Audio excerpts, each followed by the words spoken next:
Yo, this is another shippuden episode 303, Ghost of the Past. It was a fast pace, fluently. I thought it was going to end on one chapter, but it seems like the next prediction of what might happen might be more fights of those guys. So Ninja 4, you know, it was a great intrigue that started off it all with Nuriah standing on the east shore or something like that, looking out. This guy would come to take his break. Find out it was a jutsu, and then realize it was Panther protect him, and that was like the guy was like shot right now. No, he don't trust nobody. Not only him don't trust nobody. He all alive, but don't trust no. They don't trust nobody. You ever come like you're like in between a mirror? The only thing you see is yourself. You don't see nobody. You don't see no reflection. You don't see nothing. But at the same time, the person you're seeing in the mirror is yourself, and you're wondering, should I trust myself? Because if I don't trust myself, I don't trust shit around me. I don't trust nobody. I might as well smash my reflection in that mirror. Say alright. I might as well don't trust myself. So what the fuck am I looking in the mirror at myself for? That's how it's going on right now.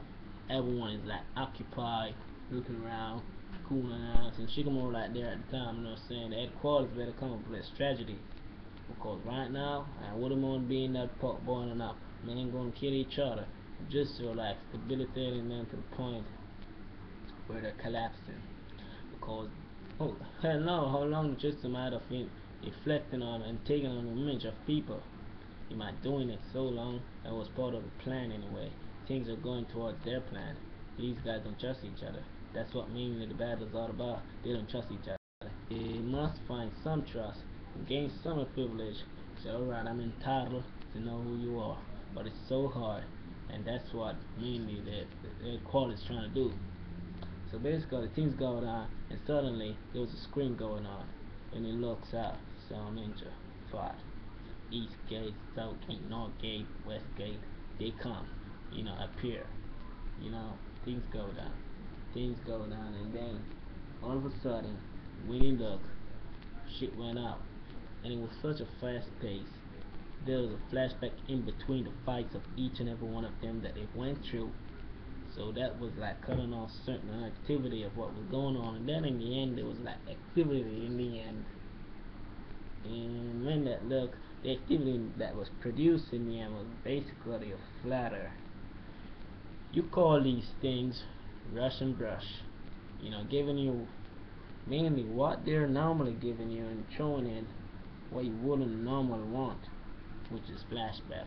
But it was a great episode, and when you thought they were defeat, it was all part of the plan again. I don't know what happened, but they suddenly mobilized, finding them in some form of burial or something. Yeah, burial or something like that. There was this part when I like when this girl was like blowing the flute, and she was like standing.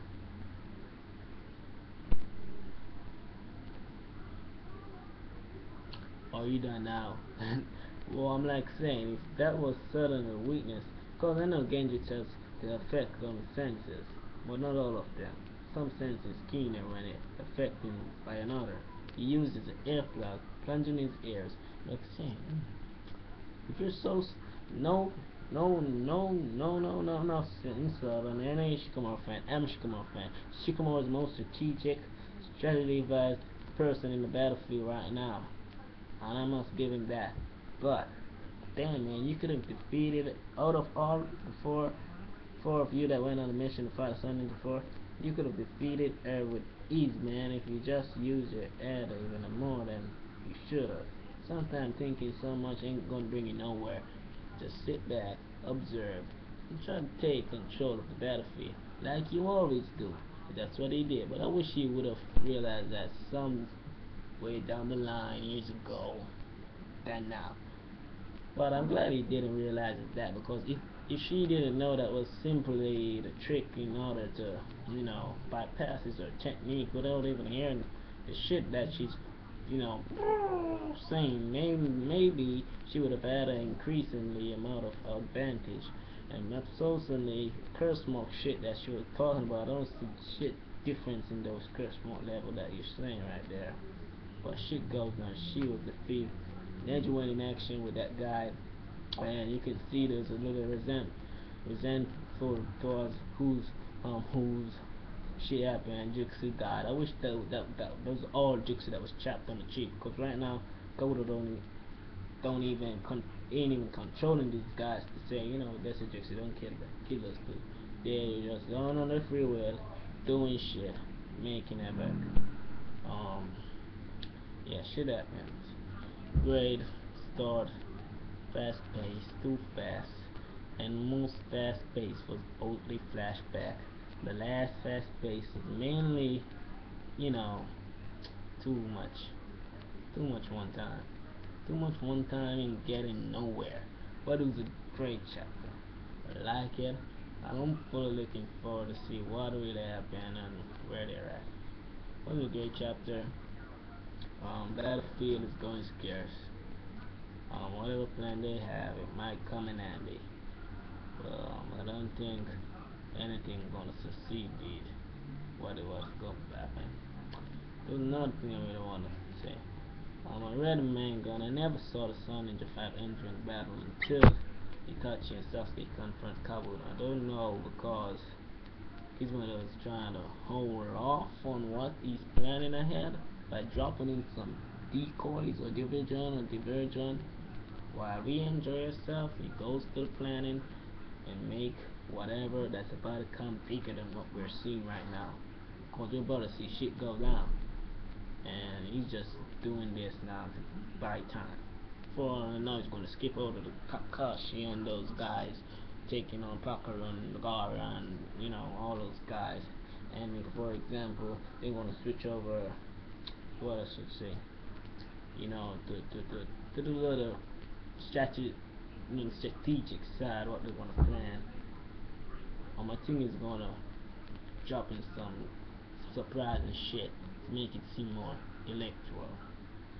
When he's done with all of that, he's going to go to what I read in manga. I don't know if it happened in manga. I don't saw the Sun Ninja 5 manga. If you do, well, you know, but I don't saw it. To my expectation, I think they're basically dropping them as some distraction while big plan is ahead. But it's a great chapter. Like it a lot. You know, shows how much those guys are progressing through the years that they fought those guys back then. And no matter what, time change, people go stronger. Old ghosts don't go nowhere. So basically, it was a great chapter. I like it a lot.